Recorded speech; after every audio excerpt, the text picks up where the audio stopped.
Assalamualaikum warahmatullahi wabarakatuh.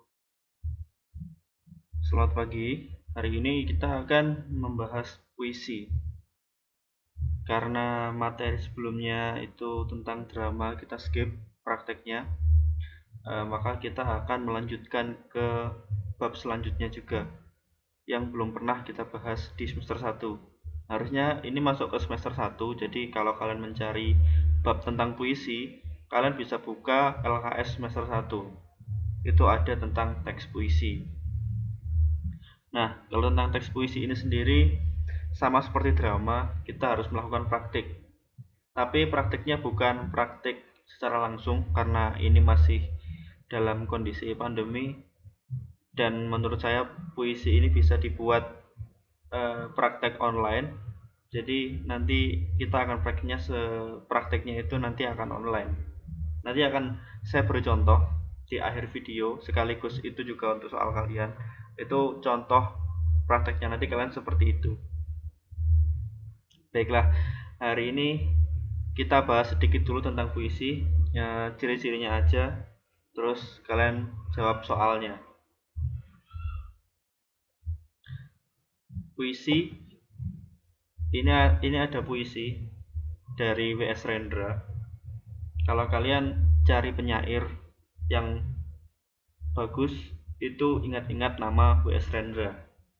Karena W.S. Rendra ini adalah penyair yang sangat melegenda di Indonesia.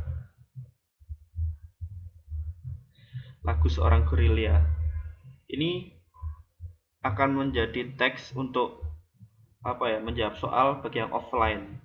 Sekali lagi bagi yang offline.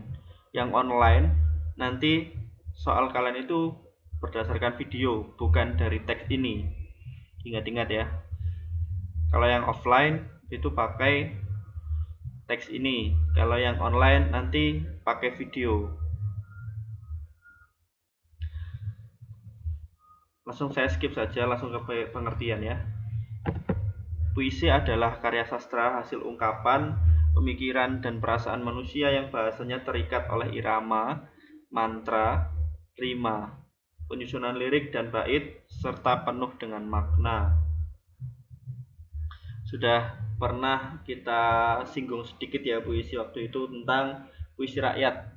Jadi kalau puisi rakyat itu bedanya dengan yang sekarang kita bahas adalah puisi rakyat itu macam-macam jenisnya. Kan ada waktu itu ada syair, ada gurindam, ya kan. Kalau puisi ini itu lebih ke puisi yang modern. Jadi kalau puisi rakyat itu gampangnya nama ilmiahnya puisi lama lah. Kalau ini puisi modern. Makanya tadi contohnya ini juga lagu Seorang Gerilya dari W.S. Rendra. Ini termasuk puisi modern karena tidak terikat oleh aturan. Kalau puisi rakyat itu ada aturannya. Pantun misalnya, pantun harus terdiri dari 4 baris. 2 baris pertama adalah sampiran, 2 baris terakhir adalah isi. Kalau puisi modern tidak seperti itu. Kalian mau membuat satu bait itu 3 baris terserah. Mau membuat satu bait itu 1 baris terserah. Tidak masalah. Bahkan bentuknya pun bisa kalian ubah sesuai dengan apa yang ingin kalian sampaikan dari puisi itu. Puisi mengutamakan bunyi, bentuk, dan juga makna yang hendak disampaikan. Jadi bunyinya itu biasanya lebih ke rima ya. Jadi misalnya belakangnya A, ya kalau bisa dan itu menimbulkan keindahan, itu kalian baris kedua, ketiga, keempat, kelima, dan seterusnya itu kalian buat A juga rimanya di akhir itu. Lalu bentuk misalnya bentuknya kalian buat seperti 3-4-3-4 misalnya. Jadi bait pertama 3 baris, bait kedua 4 baris, bait ketiga 3 baris lagi, bait keempat 4 baris lagi. Itu harus ada makna yang tersirat dari sana juga. Kalian ketika membuat puisi itu harus memikirkan bentuknya juga, dan juga makna yang hendak disampaikan. Makna itu yang penting. seperti yang pernah saya jelaskan bahwa puisi itu harus menyembunyikan makna. Bukan berarti maknanya itu tidak bisa diungkapkan. Bukan berarti makna itu tidak bisa dimengerti, tapi hanya disembunyikan. Jadi ketika orang lain membaca, mereka tidak langsung tahu maksudnya ini gitu. Jadi ada proses berpikir, ada proses memahami. Itu yang dimaksud dengan menyembunyikan makna itu. Puisi itu mempunyai karakteristik sebagai berikut. Yang pertama, disusun dalam bait-bait, sudah jelas. Ada baris, ada bait. Kalau kan tidak mau menyebut baris, kalian bisa menyebutnya dengan kata lain, larik. Jadi larik, ada bait. Jadi puisi disusun berdasarkan itu juga. Terus mempunyai rima. Kalau puisi itu tidak ada rimanya, tidak indah sama sekali. Karena akhiran yang sama di larik-larik yang sama itu di larik-larik yang berbeda. Maaf. Jadi rima yang sama di larik-larik yang berbeda itu akan menimbulkan keindahan ketika dibacakan. Itu akan membuat puisi itu jadi beda dengan orang ngomong biasa.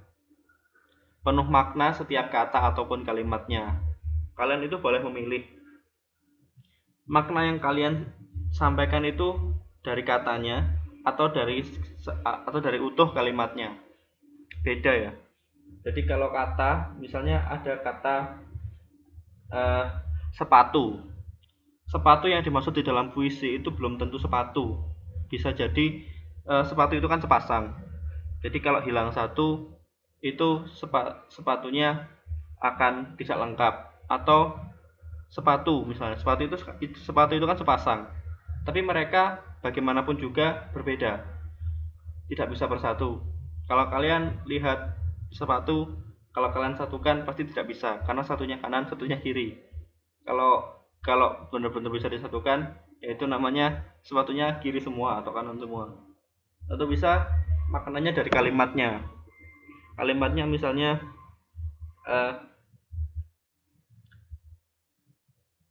sepatuku tidak lagi membawaku ke langit. Itu kan satu makna dari satu kalimat gitu. Jadi satu kalimat itu mengandung makna yang satu. Apa maksudnya sepatuku tidak bisa membawaku ke langit? Jadi maksudnya bisa saja seperti sepatuku tidak bisa membawaku ke langit.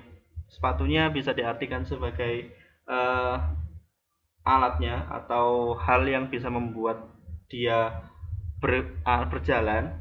Langitnya itu adalah cita-cita misalnya. Jadi tidak ada lagi yang bisa membawaku atau memotivasiku untuk mengejar cita-citaku. Jadi bisa seperti itu artinya. Lalu memiliki tipografi. Tipografi itu bentuk. Kalau kalian saya pernah baca ya. Saya pernah baca suatu puisi, itu kalau dilihat bentuk puisinya atau tipografi puisinya itu berbentuk pisau.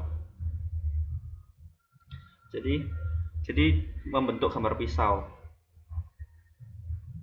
Itu yang dinamakan tipografi. Tapi bisa juga tipografi yang saya sebut tadi, misalnya bait pertama itu 3 larik, bait kedua 4 larik, bait ketiga 3 larik, dan itu juga termasuk tipografi. Dan yang terakhir yang biasanya kalian pusingkan adalah majas atau kalimat figuratif atau bahasa kiasan. Itu nama lain saja. Sebenarnya tiga hal ini sesuatu yang berbeda semua, tapi untuk kalian yang masih di tingkatan SMP, saya pikir cukup kalian mengenal majas saja. Kalau kalimat figuratif itu bisa digunakan sebagai majas metafora. Jadi itu sama juga kalimat figuratif. Kira-kira seperti itu. Lalu ini soalnya. Tugas minggu ini saya jelaskan sedikit. Ini tugas yang offline dan online berbeda. Yang sebenarnya soalnya sama. Hanya saja yang diaju berbeda. Kalau yang offline mengacu ke teks ini, lagu seorang gerilya. Kalau yang online nanti mengacu ke video yang akan diputar setelah video ini saya tutup. Jadi video yang ada di akhir video yang ada di akhir ini nanti kalian buat untuk menjawab soal-soal ini. Jadi saya pikir sudah ada yang perlu saya jelaskan ya, karena kan sudah paham. Saya kira kalian sudah paham ininya, soalnya harus dijawab seperti apa. Baiklah, daripada saya lebih panjang lagi menjelaskan yang tidak perlu, kalian langsung saja untuk yang online melihat dan mendengarkan video berikut ini. Nanti kalau kalian saya suruh praktek, ini contoh video yang saya mau yang seperti ini. Ini videonya. Jadi sebelum itu saya tutup pembelajaran pada minggu ini. Terima kasih. Wassalamualaikum warahmatullahi wabarakatuh.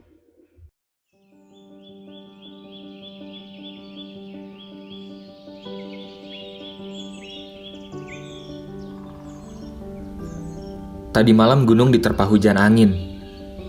Dalam tenda, aku berdialog dengan Tuhan. Meski sebetulnya hanya satu arah. Setelah mendoakan Bapak, aku mendoakanmu baik-baik saja di sana. Di tengah badai, aku memeluk kenangan kita. Kita pernah melengkapi langkah satu sama lain, walau ujungnya jalan yang kita tempuh berbeda. Degup kita pernah seirama, doa kita pernah satu rupa. Tangan kita pernah tak hendak melepas. Kita lebih purba dari sang waktu. Apa yang pernah kita punya tak terdefinisikan. Wajar saja kalau aku mengingatmu sewaktu-waktu. Kau adalah seseorang yang pernah ku kejar mati-matian sebelum ujungnya membuat jiwaku mati sungguhan. Dan tatkala hujan berhenti, aku bergegas melangkah keluar, mencari kaki langit. Di langit yang engkau tatap, ada rindu yang aku titip. Katamu dahulu kala. Apa kabar? Sedang apa? Begitu banyak hal yang hendak kutanyakan. Namun bibir ini keluh. Aku hanya mampu menitipkan sepucuk surat di sudut cakrawala. Berharap akan kau baca. Atau jika tidak pun, kau tahu bahwa hari ini aku memikirkanmu. Tak berlebihan, tak kekurangan. Akhirnya waktu menimbun aku dengan debunya. Perlahan membuatmu tak lagi mengingatku. Aku tidak tahu lagi kau ada di mana. Sudah lama kita tidak lagi berusaha untuk saling menghubungi. Ini yang dulu aku mau, bukan? Adalah gengsi yang membuatku tidak mau menyapamu. Mungkin kau pun sama. Bertahan di tepian keangkuhan, tak mau jadi orang pertama yang mengucap salam. Ya walau kurasa ini yang terbaik. Untuk apa kita saling menyiksa diri? Kembali untuk memperbaiki kesalahan dengan kembali untuk mengulangi kesalahan memang beda tipis. Dan aku tahu kita tidak mau terjebak euforia sesaat. Seorang sahabat menghampiriku lalu menepuk bahuku. Untuk bersyukur, ada kalanya kita perlu memandang. Ada kalanya kita perlu terpejam. Ada kalanya kita perlu menengadah. Dan ada kalanya kita perlu bersujud. Jika tidak banyak lagi yang bisa kita lakukan, berdoalah. Berdoalah dengan segenap-genapnya hati. Tuhan tidak pernah terlalu sibuk untuk mendengarkan doa kita, ujarnya. Aku kembali memandang langit. Aku tahu, di sana dapat kutemui dirimu.